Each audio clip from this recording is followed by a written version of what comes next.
The purpose of teaching high-risk obstetrics algorithm is to give clinicians a clear, evidence-based, step-by-step roadmap for managing a complex pregnancy situation so they can act quickly, consistently, and safely. It's obstetrics algorithms. Today's topic is asthma.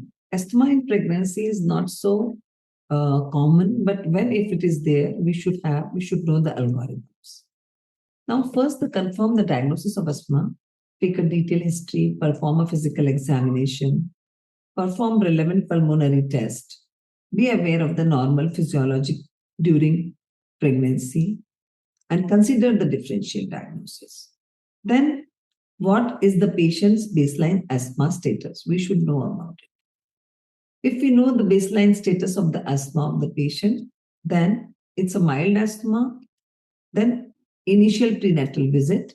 But if it is a moderate asthma, then with initial prenatal visit, identify and eliminate the triggers of bronchospasm, check the baseline peak flow rate, continue the baseline therapy, consider pulmonary consultation, consider baseline pulmonary function test, and then in subsequent prenatal visits, ask about symptoms, check peak flow rate, clinical assessment of the fetal growth, and routine obstetric care.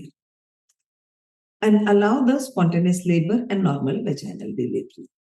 Now, if the baseline status of this asthma is the severe asthma, in an initial prenatal visit, identify and eliminate the triggers of bronchoplasm, check baseline peak flow rate, continuous baseline therapy, insist on pulmonary consultation, check baseline pulmonary function test, consider baseline check X-ray, EKG, ABG, arterial blood gas.